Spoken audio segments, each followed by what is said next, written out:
We will support democracy from Asia to Africa, from the Americas to the Middle East, because our interests and our conscience compel us to act on behalf of those who long for freedom. And we must be a source of hope to the poor, the sick, the marginalized, the victims of prejudice, not out of mere charity, but because peace in our time requires the constant advance of those principles that our common creed describes: tolerance and opportunity. The government in Ethiopia has become increasingly belligerent and bolder with its divisive ethnic system politics and policies. To date, the Tigray People's Liberation Front, or TPLF, continues to carry out intimidation, torture, abduction, imprisonment, massacres, ethnic cleansing, assassinations, and genocide. The following documentary will analyze the factors that are leading Ethiopia toward disintegration. It will examine the political, economic, and social aspects within Ethiopia and how they are controlled by a tyrannical government that is based on a single ethnic group. The government in Ethiopia has embraced a system that combines ethnocracy and plutocracy totalitarianism. Of that ethnic group, the rich are the apex of the system, where they continue to stretch and exploit Ethiopians to the benefit of themselves and their ethnic group. The ethnocratic aspect of the regime is seen in several sectors and institutions that are controlled and dominated by a single ethnic group, the Tigray ethnic group, that has continued to subjugate and oppress Ethiopians. This dominance by a single ethnic group is not subtle, but rather an open secret Ethiopians have known for the past 20+ years.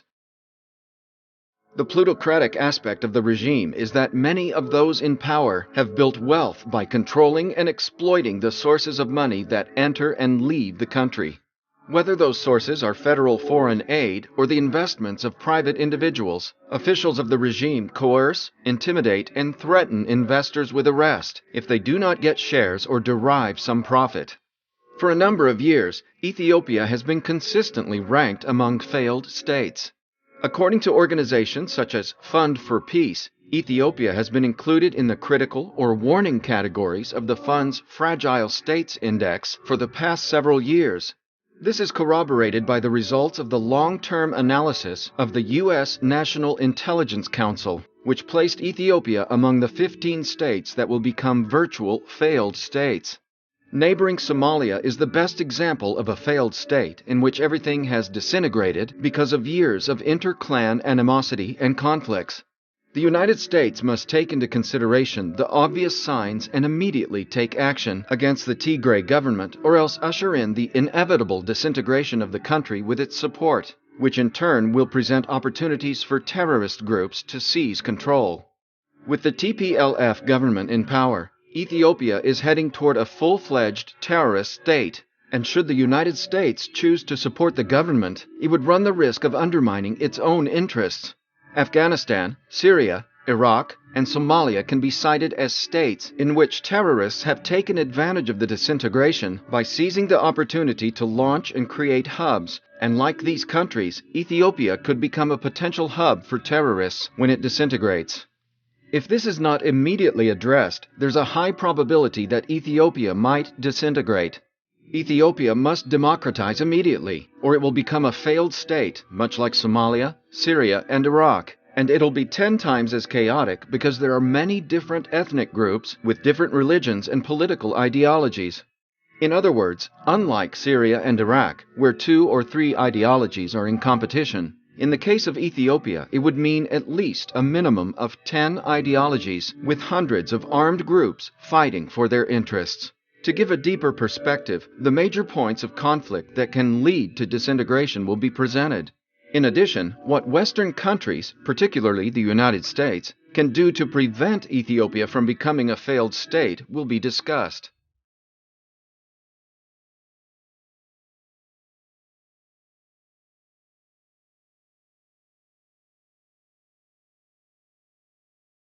Ethiopia has been in the top 10 recipients of U.S. aid for decades.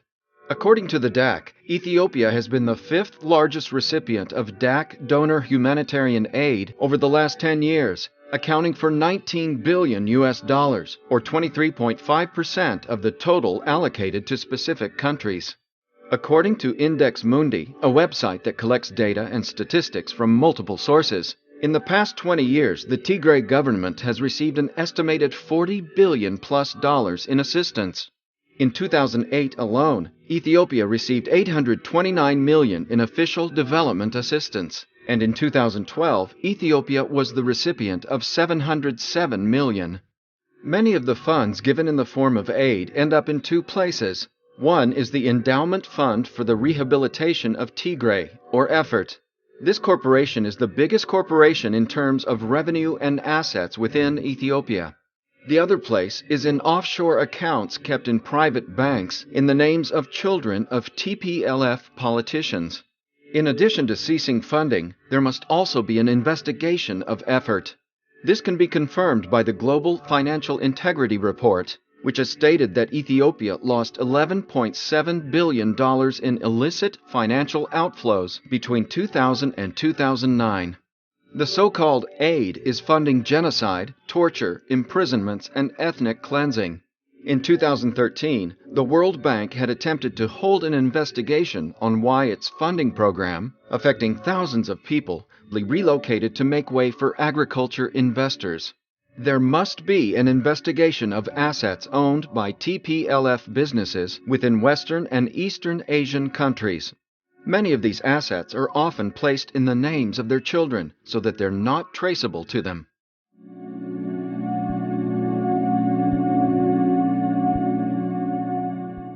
Throughout its 23 years in power, the Tigray regime has carried out several ethnic cleansings and genocides and continues to do so. It has carried out genocide on the Amhara, Gambela, and Ogaden people, and in none of the genocides has the government acknowledged any wrongdoing.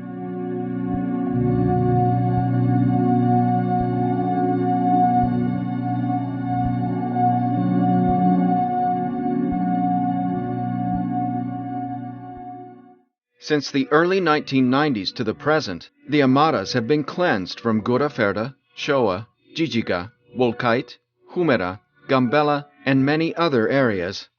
Hundreds of thousands of Amharas have been deliberately cleansed from various parts of the country under the orders of the Tigray government. As recently as September 2014, Amharas were still being cleansed from the south. The man responsible for the ethnic cleansing, particularly in the south, is Shekarau Shagute, who was at one point the governor of the southern regions, and through his own statements he has confirmed that the Amharas were subject to ethnic cleansing. The government has not been held accountable, nor has it acknowledged the killings. The Amhara Genocide has been largely ignored and uninvestigated. According to the Ethiopian census of 2007, the Amhara population was 2.7 million people short of the projected numbers. While other ethnic groups were within, and some even over the projected growth, the Amhara population did not show any growth at all. The confounding results were reported and ratified in Parliament. After several investigations, no one could understand why 2.7 million people were missing.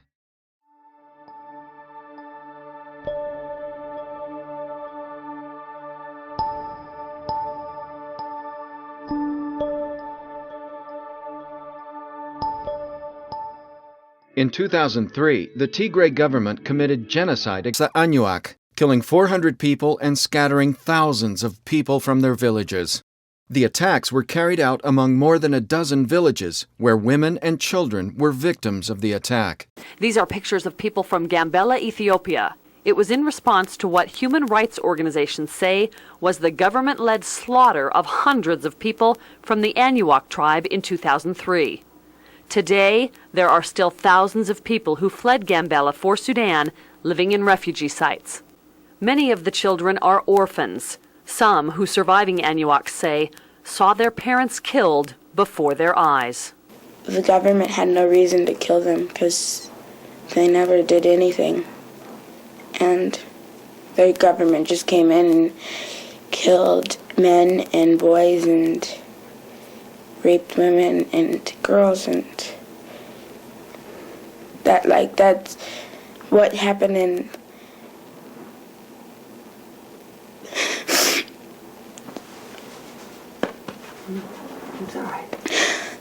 8 soldiers surrounded my husband, repeatedly hitting him with their guns. Then Highlander militia started slashing him on his head, neck, and face. We're forced to collect bodies of dead Anuak in front of Gambela Secondary School. We pick up bodies of 4 or 5 dead Anuak men. The military commander who was responsible for the genocide was Major Segaye Biyena, and Barnabas Gebreab, the Ethiopian federal minister who was responsible for Gambela State, stated that all reports of an Anuak genocide were fabrications and that it was a group of armed Anuak men who carried out the genocide.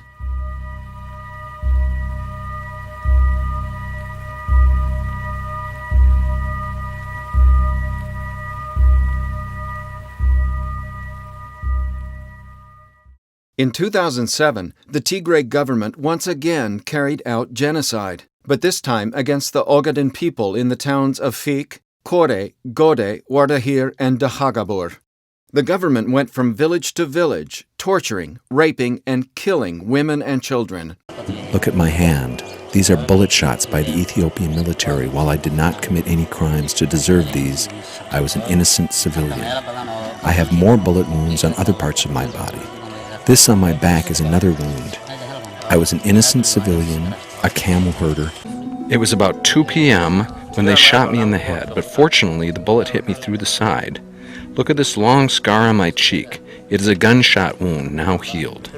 They left me as a dead body. The atrocities I suffered were uncountable. It is not something I can say consisted of such and such things. There was nothing they could do to us that they spared. I suffered the ultimate suffering. We were in a small town named Gerdumi in Dagobur province on February 15, 2009.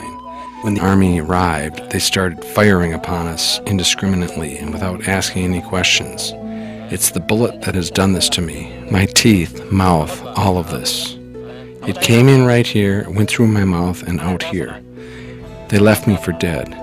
The people who were there were either killed, wounded, arrested, or fled for their lives. The dire situation that people are in is not something that can be described in words.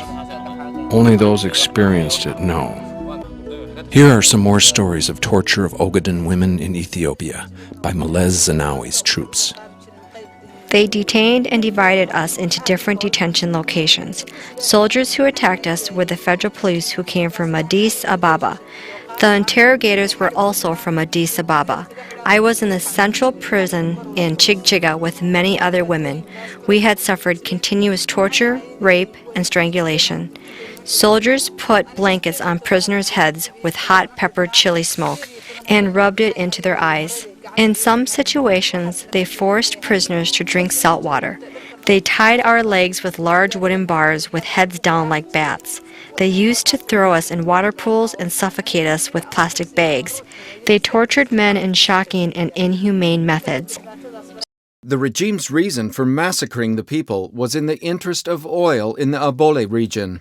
The Tigray government had made deals with a Chinese petroleum company to exploit the area for oil, and so it was used as a rebel attack on the area as a pretense to carry out its genocide.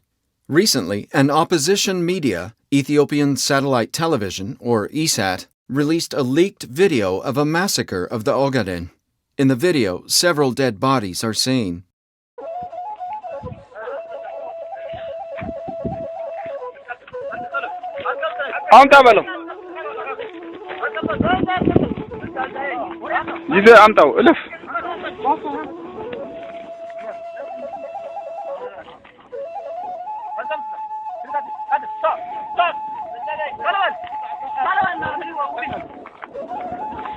አስመጧቸው እዛ ጋር ማአት አለ አስመጧቸው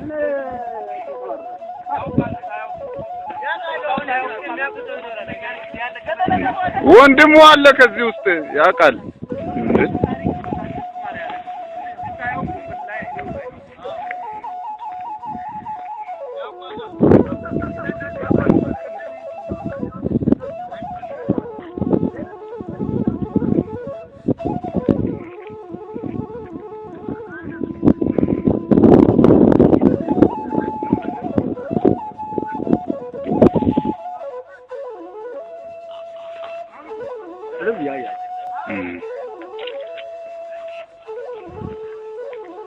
ደርድር በለው ስራው ደጋ ስራ ከነሳው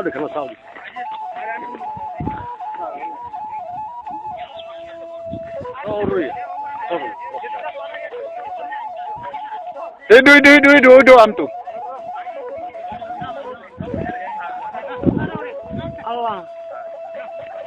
ጸጉሩን አታይም እንደዚህ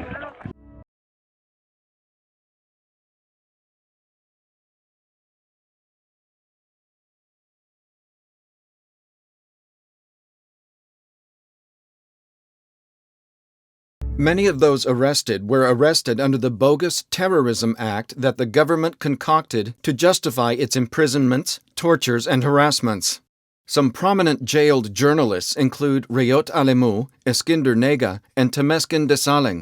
These journalists have been recognized by the Committee to Protect Journalists, or CPJ, and have been awarded for their journalism. You know, it was only a matter of time before Rayot Alemu was sent to prison. Her country, Ethiopia, has become one of the most oppressive in the world, with numbers of jailed journalists rising steadily each year. Growing internet censorship and new laws designed to make free expression a punishable offense. During the last 2 decades, the ruling Ethiopian People's Revolutionary Democratic Front has adopted increasingly severe methods for halting press coverage deemed critical of the party's actions. International radio frequencies are sporadically blocked for destabilizing propaganda, while outlets like Al Jazeera are accused of indirect support of terrorist groups for reporting on banned Ethiopian political organizations. 79 Ethiopian journalists have been driven into exile during the past decade, the highest number of any country in the world, according to data from the Committee to Protect Journalists. They leave when their lives are threatened in anonymous letters, when their publications are shuttered by the government, or when yet another colleague is beaten and interrogated by the police. But when Alemu did not leave, she did not stop reporting. She moved from one job to another as the publications she worked for were forced to shut down.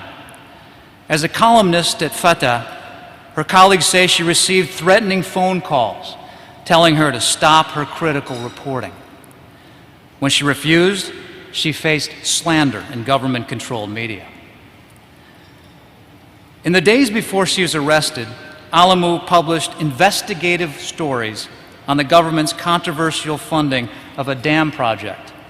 She criticized late Prime Minister Meles Zenawai's intolerance of dissent, comparing his governance to Gaddafi's. She faced down critics and endured a lot of threats. Ultimately, the government used the 2009 anti-terrorism proclamation to jail Alemu for her reporting.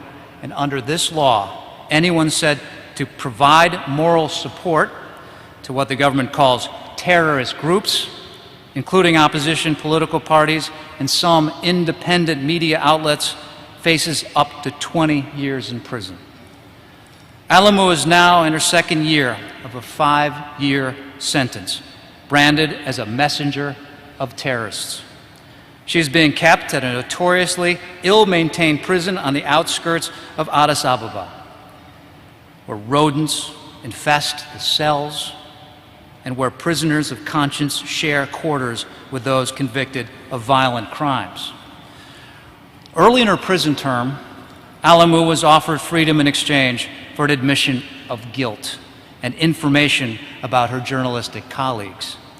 When she refused, she was put in solitary confinement for 2 weeks and was denied food and water. This year, she was forced to undergo a painful operation to remove a tumor from her breast. She was given no recovery time and no further treatment before being returned to prison. Her last appeal will be up before the highest court in Ethiopia in just a few days. She has exhausted other judicial options, but plans to maintain her innocence until the very end. When asked to explain her motives for suffering so acutely for her freedom of journalism and expression, Alemu remembers a favorite quote by Schopenhauer. She says, "Life is short, but truth works far, and lives long. Let us speak the truth.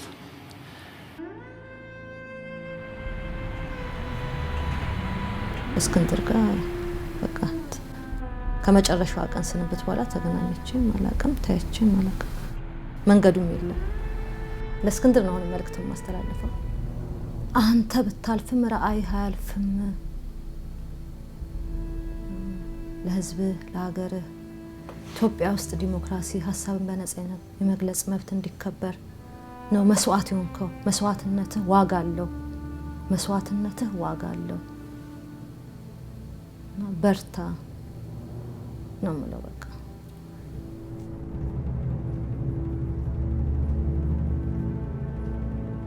እንግዲህ እስክንድር ሲታሰር የመጀመሪያው አይደለም። የገባበትን ምክንያት ያው እስክንድር ማንም እንደሚያውቀው ጸሐፊ ነው፣ ጋዜጠኛ ነው። በየጊዜው መንግስትን ይተቻል። ሌላ ምንም ምክንያት የለም። የተከሰሰበት ግን ከሱ ጋር የማይወክለው ከስሙ ጋር የማይሄድ አሸባሪ ተብሎ ነው። እስክንድር ጋዜጠኛ ነው፣ አሸባሪ አይደለም። ምንም ነገር ማለፍም አይችል። ነገ እታሰራለሁ፣ ነገ ሌላ ነገር ይደርስብኛል ብሎ ዛሬን ከመጻፍ ወደ ኋላ ማይል።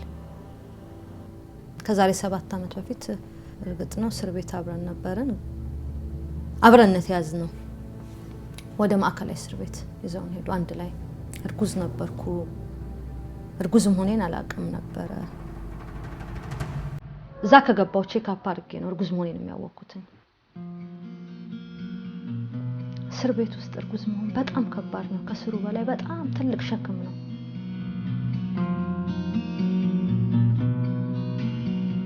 እንደምታውቀው እስክንድር አሁን የ18 ዓመት ፍርደኛ ነው። ይሄ ህፃን ልጅ አለ መሃላችን ላይ ክፉና ደጉን እየለየ ነው። እስክንድር እንደሚለው ጥላቻ ይዞ እንዲያድግ አልፈልግም ብሏል።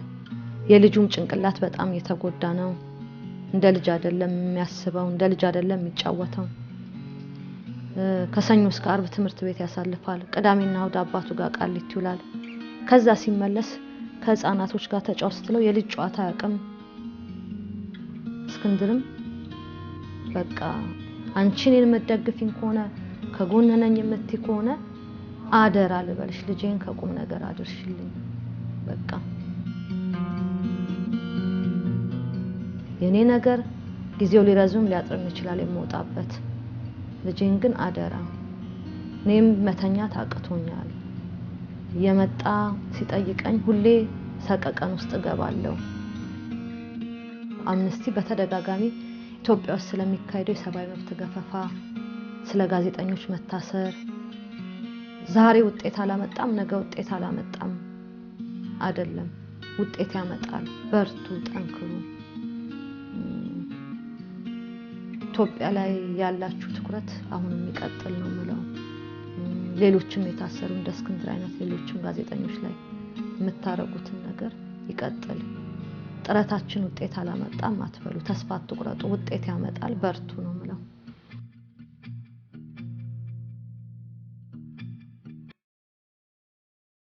According to the European Union, in its recent attempt to investigate the situation of prisoners, and particularly that of political prisoners and journalists, it was denied access by the government. As of August 2014, according to the CPJ, 5 independent magazines and a weekly newspaper have been charged by Ethiopia's Justice Ministry, a move that may add to the long lists of shuttered publications and Ethiopian journalists in exile. 14 journalists who have been working for these magazines have been forced into exile.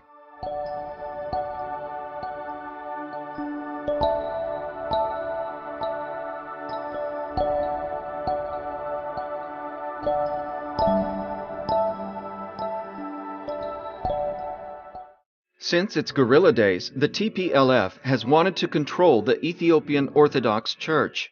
Once it got into power, it illegally removed the then presiding patriarch of the church and installed a Tigray patriarch. According to the Ethiopian Synod, a patriarch appointment was for life, and the TPLF trampled and installed a patriarch from its own ethnic group. With this blatant and ethnic deranged policy, the Ethiopian church split, creating 2 church administrations, one in Ethiopia and one in the diaspora. While many Ethiopians serve the diaspora church, many Tigray support the church in Ethiopia because of ethnic and political affinity. This division throughout the decades has been exacerbated by the Tigray government's targeting of the church and priests who are assumed to oppose the regime or question the government-created synod.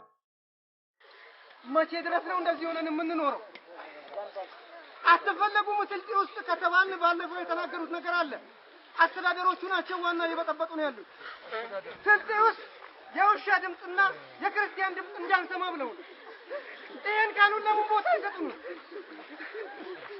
የውሻና የክርስቲያን ድምፅ እንዳንሰማ ነው የተባለው።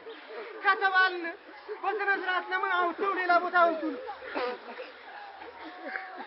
ምድሪቷ የኛ ካልሆነች ተወልደን አድገንባት ተጋብተንባት ክርስቲያኖች እኮ ብንሆን እምነታችን ክርስትና ቢሆን ከስልጤ ተዋልደን ተደባልቀን የኖርን ሰዎች። አሁን ግን ተሸጥን፣ ተለወጥን። ምን አለ ከእንደጅማው ከምንታረደው ከምንገደለው በስነ ስርዓት አውጥተው ሌላ ቦታ ቢወስዱ። ይሄንን ቀጣይስ ምን እያያችሁልን ነው? አሁንም ተደራጅተው የህግ አካሎች ይገሉናል፣ ይጨርሱ። Amhara priests particularly have been the targets of beatings, torture, arrests, and killings in the northern part of the country, Gondar. The millennium-old Waldeba monastery is a case in point where Amhara priests were blatantly told they had to leave the monastery because they were not Tigray and were not allowed to serve. This occurred because they were questioning a construction that would destroy part of the monastery. The man responsible for giving the orders for the priests to be ethnically cleansed, tortured, and beaten was Abai Sahai. He was responsible for managing the so-called development in the area. Furthermore, the TPLF has been interfering with Ethiopian Muslims. Muslims have continued to protest the TPLF's interference in their religious right to worship and choose their leaders. The TPLF has made it clear that Ethiopian Muslims must accept the Al-Habash form of Islam and must accept the leaders it chooses for them. The government has continued to kill, harass, and imprison Muslims. The incident at Kofela took the lives of at least a dozen. Furthermore, on August 8, 2013, several Muslims were beaten by federal police for protesting. The arrest and torture of Muslims still continues to this day.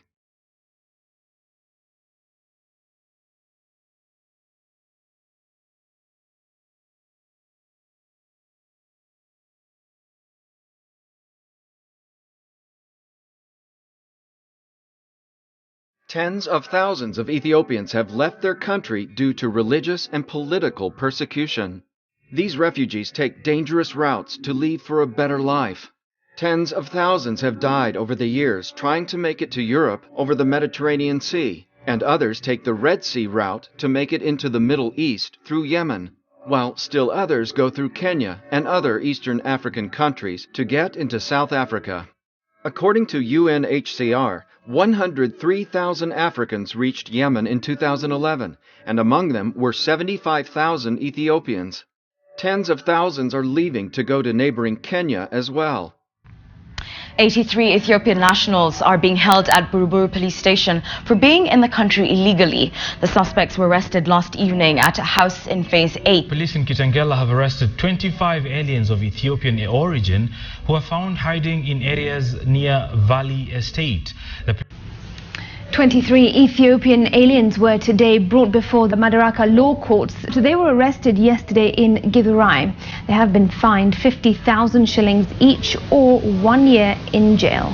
According to VOA, 35,000 Ethiopians fleeing ethnic clashes moved into Kenya in 2012 alone. Moyale residents are hosting thousands of refugees from Ethiopia who are on the run following clashes that broke out last Thursday between two clans, the Borana and the Gari from southern Ethiopia, after the Ethiopian government decided to settle the Gari community on land which the Borana community claims to be theirs. Thousands of refugees, most said to be from the Gari community, are now camped. Others are being hosted by the area residents. At least 12 people have been injured and 2 of them are nursing gunshot wounds at the Moyale nursing home. The response team of the Kenyan Red Cross Society Moyale branch says there could be more casualties yet to reach the Kenyan border from the Ethiopian interior, where the fighting is taking place. The refugee crisis never ends, and every month tens of thousands of Ethiopians leave the country. In late 2013, more than 100,000 Ethiopian refugees were expelled from Saudi Arabia.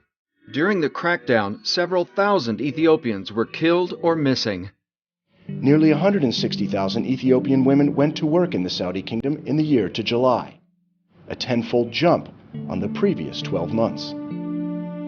The United Nations says tens of thousands more go illegally, lured by foreign wages, a means of supplementing their families' meager incomes.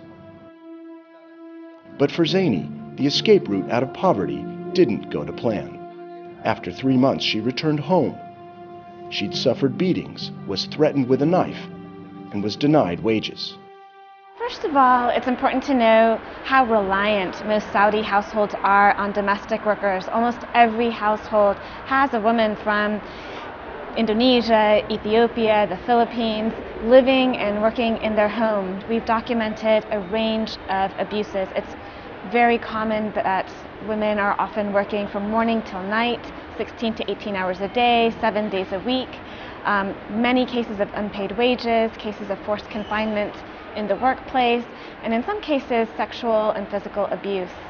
Bloomberg spoke to one Ethiopian woman who said she was raped repeatedly by her Saudi employer. Many are uninformed or undeterred by the potential risks, making Ethiopia an easy target for cheap labor. Some of the governments from countries that send domestic workers to Saudi Arabia have started to complain. And we've seen that the most prominently from the Philippines and Indonesia, where they faced a lot of pressure from civil society at home, from very bad media coverage, asking them to protect the Filipino workers in Saudi Arabia, to protect the Indonesian women who are working in Saudi Arabia. And Saudi Arabia hasn't liked this. So instead, they are starting to turn to countries that don't have strong labor protections, that don't have governments that are willing to speak out on behalf of their citizens' rights. And what we're starting to see are more domestic workers being recruited from countries like Ethiopia, Nepal, Bangladesh, Kenya. And these women are much less prepared, and they have much less access to services and to help if they do face abuse. In Ethiopia, more than 3/4 of the population lives on less than $2 a day. Lack of opportunity means that even teenagers migrate, despite the risks.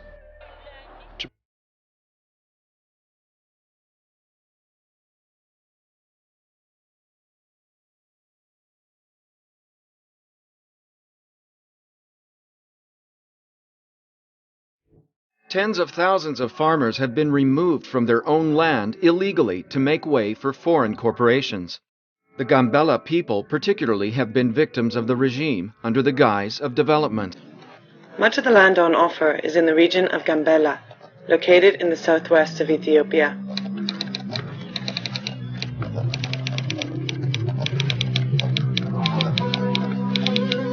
Details of the land deals with foreign investors are shrouded in secrecy. But of the 800,000 hectares of land made available for foreign investment in Gambela, some 650,000 hectares of deals have already been reported to the press.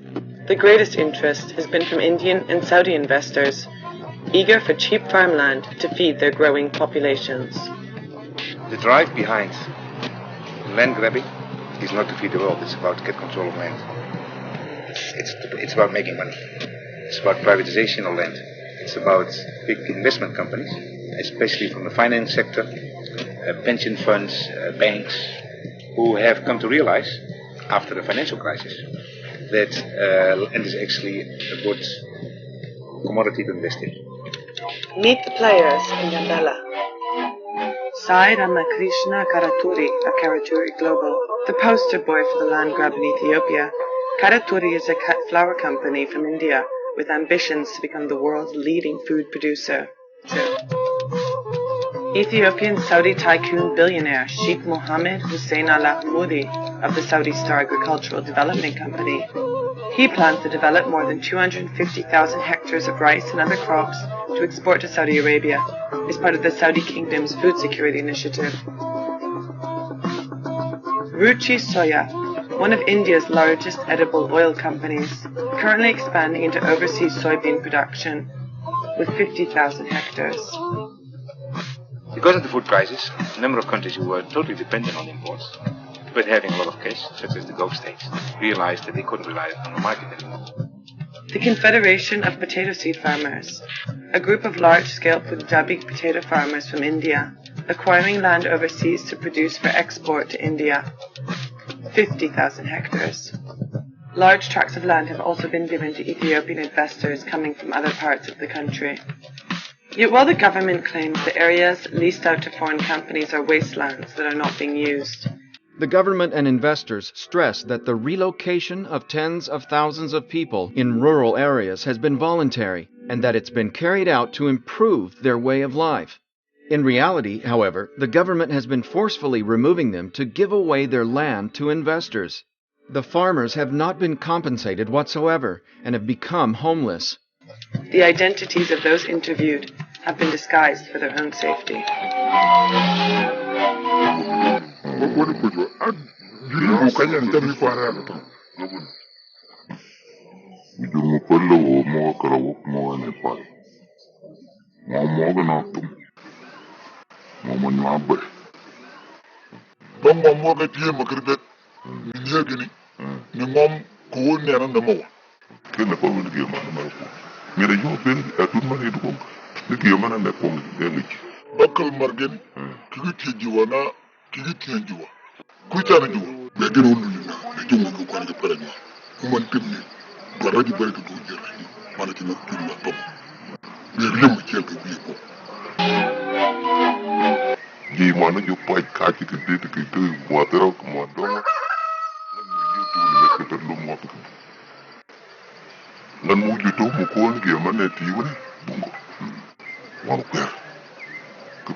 There is strong local opposition to the land grab, yet the communities live in fear that their resistance will be violently repressed by the government. Those who speak out against government policy in Gambela are regularly subjected to harassment, intimidation, imprisonment, and personal injury, such as the people you see in the photos. Local sources report that several opponents of the current land deals have been imprisoned, with reports of one person having been killed. According to Human Rights Watch, the TPLF government has refused to be investigated by the World Bank on the issue of illegal displacements and ethnic cleansing of farmers for profit. According to the International Food Policy Research Institute, its recent study on Ethiopia shows a deliberate and systematical monopolization of the country's farmland resources. The Tigray region disproportionately gets the lion's share, several times more than needed for its population size.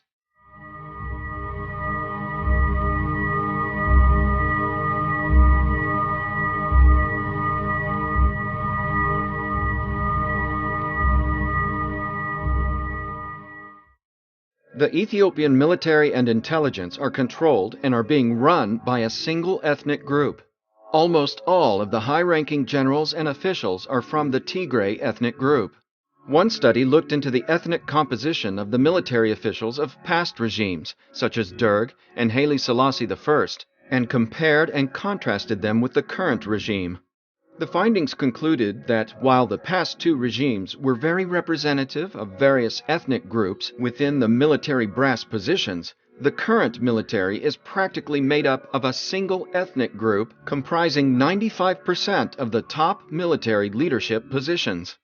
They effectively dominate every aspect of the military, while the population of the Tigray ethnic group is only 6% of the country.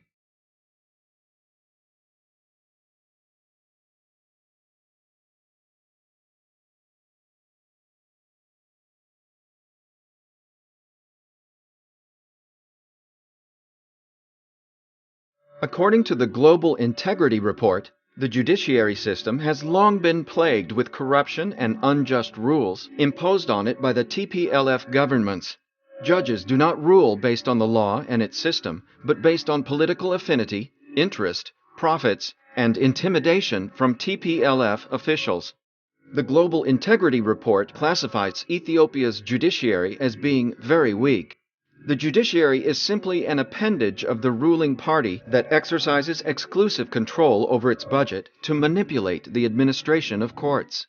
The appointment, training, promotion, transfer, discipline, and tenure of judges and prosecutors are subject to heavy-handed manipulation by the regime to subvert the legal system to serve the political and economic interests of those in power.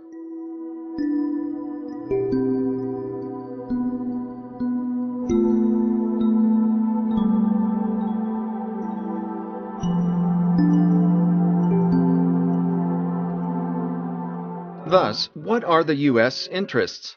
It's evident that the United States' primary concern with Ethiopia is stability and fighting the terrorist group Al-Shabaab and other possible terrorist groups that could potentially take root in the Horn of Africa.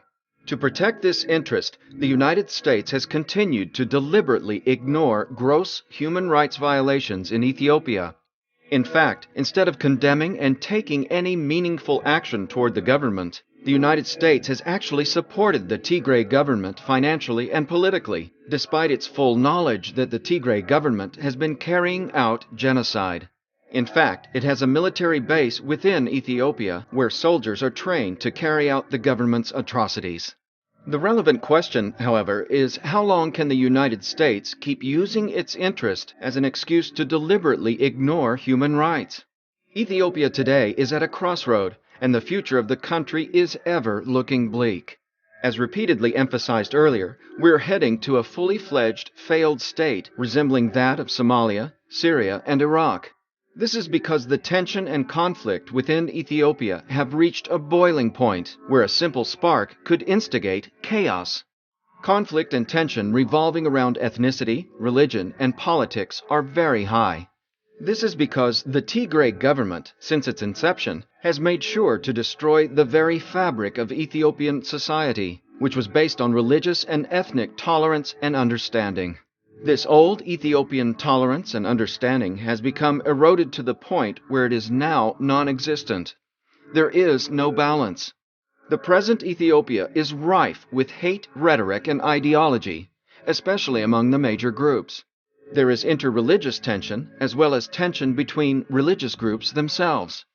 Additionally, there are at least 100 political parties and over 30 groups armed to the teeth, almost all of them identifying themselves with a particular ethnic group, religion, political party, or ideology. On top of all this, as outlined above, the Tigray government has made sure to implement ethnocracy, where people of its ethnic group benefit in all sectors of the country. This type of system is reminiscent of Rwanda and Yugoslavia, where the dominance of a particular ethnic group led to a disastrous result that ended in genocide and civil war. The question of Ethiopia disintegrating is a matter of what will spark the tension. The disintegration of Ethiopia will denote the disintegration of the Horn of Africa. The Horn will be extremely destabilized. It'll be a cesspool of religious and ethnic conflicts, not to mention terrorist groups that will be able to function freely. The pertinent question to Western countries, and particularly the United States, is, what type of future are they looking for when it comes to Ethiopia and the Horn at large? The way we see it, they have two options. One, to continue supporting the tyrannical Tigray government and gamble that it will not bring perpetual civil war and genocide to the Horn. Or two, to radically democratize Ethiopia without any gaps or preconditions attached. These two options can be further explained in terms of U.S. interests. With the first option, the United States can continue supporting the murderous Tigray government in order to protect its short-term interest. While this position might seem appealing for a while, it also violates the American ideals of democracy, freedom, and justice because it is essentially supporting a tyrannical government. The second option is that the United States can guarantee its long-term interest by democratizing Ethiopia immediately and denying the Tigray government mechanisms of oppressions.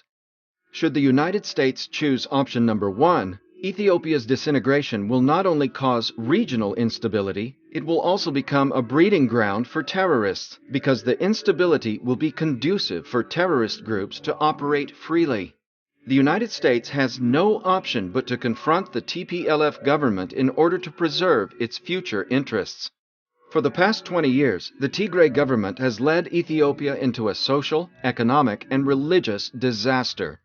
The United States continues to support the tyrannical government, knowing the eventuality of its demise.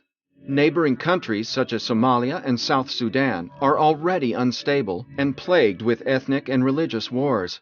Further to the west, Central Africa is also battling religious and ethnic wars. In Nigeria, the Boko Haram is wreaking havoc, and a plethora of social and economic problems is brewing.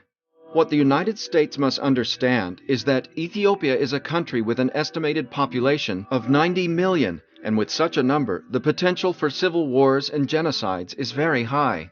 Therefore, the U.S. must change its policy and implement meaningful actions toward the government. The implementation process must be a rigid one. If anything substantial is to be reached, the implementation process the United States intends to take must be a stringent one.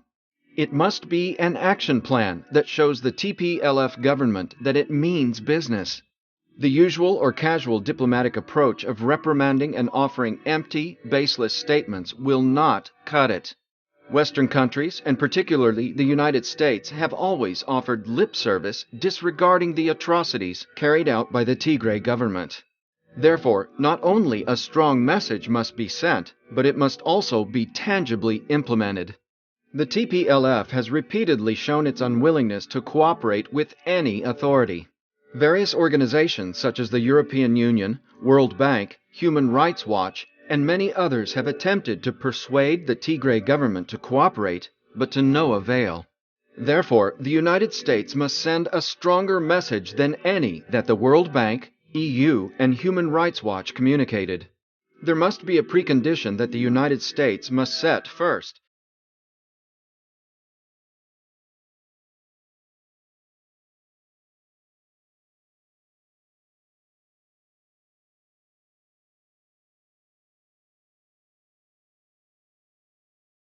First, Western countries must cease any sort of financial aid to Ethiopia.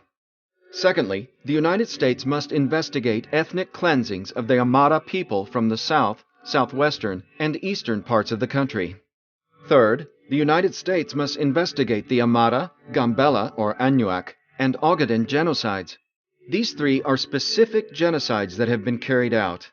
Fourth, all political prisoners and journalists should be released immediately without any precondition and must regain their respective media outlets. In addition, independent media should be given the freedom to function independently without the TPLF interfering with and intimidating them. 5.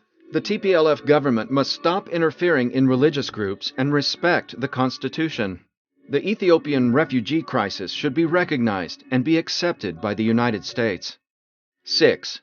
Land giveaways to the foreign investors at the expense of farmers through ethnic cleansing, abuse, and allocation must cease right away, and an investigation must be pursued.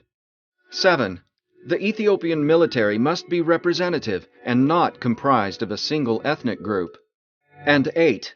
Ethiopia's judiciary must be free from government control, and its rulings must be final. The TPLF government must not only show promise, but it must show the implementation of the adjustment of all these issues. Thus, the United States should give the TPLF government 6 months to a year in which it should show tangible change on the issues discussed above.